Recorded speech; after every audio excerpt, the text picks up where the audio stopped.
So this was an enormously challenging book to write. First of all, I knew very little about neuroscience. I knew very little about psychology, psychotherapy, and I had very limited experience of psychedelics. I had used mushrooms a couple times in my 20s, but it was what people call a museum dose, you know, enough to make the world sparkle, but not to lead to any kind of profound insights. So I was faced with the challenge of mastering a new subject, and I was faced with the challenge of trying these psychedelics because I realized I could not describe the experience strictly based on interviews with other people. And that's how I work as a writer. One of the very important parts of my work is to find a way to have an experience that will illuminate the story. So when I wrote about food, I bought a cow and followed it through the food system, through the meat industry, and I apprenticed myself to a great baker to learn how to bake. And I feel that these kind of experiences, especially when you're doing it for the first time, gives you an ability to see things very freshly. And you have that sense of wonder that comes with first sight. And you also get the comic possibilities of a fish out of water, doing something that he or she's not very good at, and the learning that comes from that. So I also, one of the things I always think about when I'm starting a project like this is, what are the different perspectives that I need to bring to bear to this subject? I don't believe any one perspective can unlock a subject as complex as psychedelics. So you need to look at it, and this was true when I was writing about food and plants. Nonfiction gets interesting when you multiply the perspectives or layer the different lenses that you bring to. So you can look at this through the lens of neuroscience, say. Very interesting lens, illuminates a lot. But that doesn't tell you anything about the lived experience, because neuroscience cannot reach consciousness, has no tools for penetrating or measuring consciousness, except the absence of it. And so phenomenology, the accounts of lived experience are very important, and I could get those from the volunteers I interviewed and from my own experience. So I needed a memoiristic element as well as the neuroscientific element. And then there's the historical lens. History always illuminates things. How did we get here? Why did it take so long to get here? What have we learned along the way?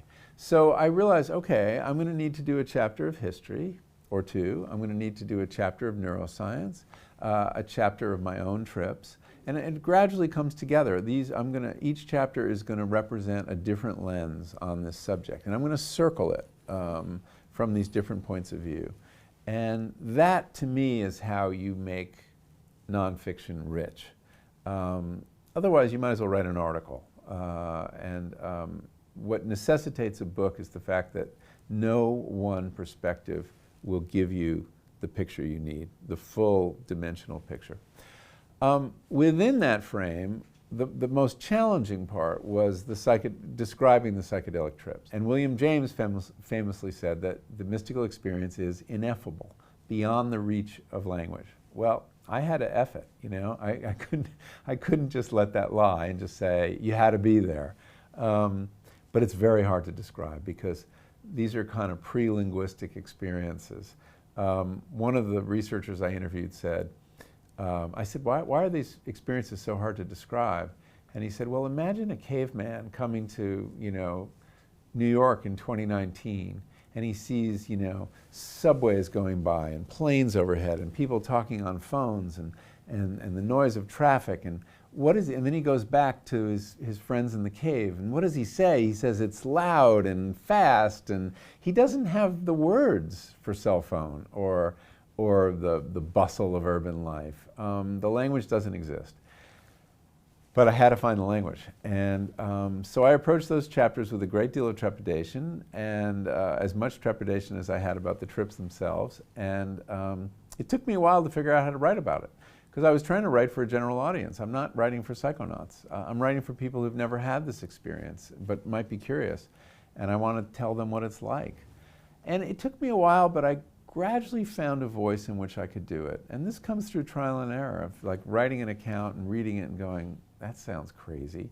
Or, you know, that sounds really banal. Gee, you had an insight that love is the most important thing in the universe. That's a Hallmark card. The solution I found to that was to be very candid with my reader and essentially tell the narratives and then break the fourth wall at various points, step out of the narrative and say, look, I know how banal this sounds, but let's talk about banality for a little while. There's a very thin line between the profound and the banal. What is a platitude? Well, it's a truth that's lost its emotional force from sheer repetition. So how do we recover that? Or in another moment where something crazy happens, I would break the wall and say, I know how crazy this sounds. So I kind of move in and out of the experience, sort of the way a memoir writer would juxtapose the point of view of the 10-year-old with the adult and go back and forth. Because if you just stayed in the head of the 10-year-old, it would have no perspective. It might have vividness, but no perspective. And if you stayed in the head of the adult, it wouldn't be evocative.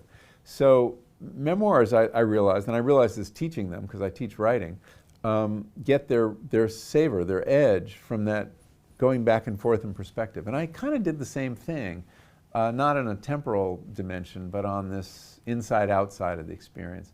So that was, I found my voice to write about it. And once I did, it was great fun to write about the trips. I've never had more fun as a writer. I love describing them, and I would license the absolute, you know, madness of parts of the experience by saying, yeah, I know it's crazy, but this is what happened.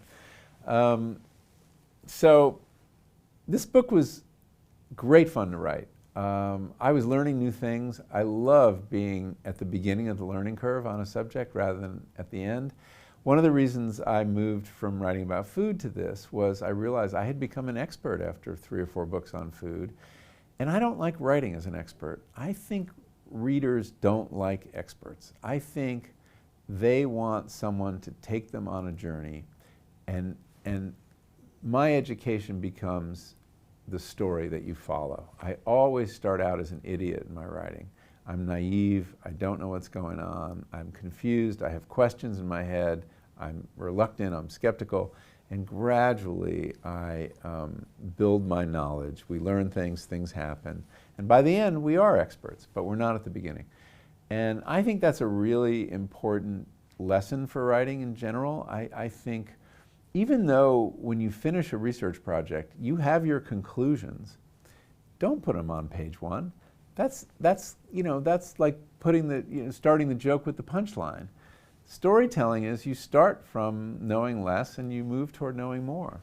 I think so that the novelty of this subject, the fact that I was very naive, was a virtue, or at least made a virtue of it. So we shouldn't be afraid of our ignorance. We should use it in our storytelling.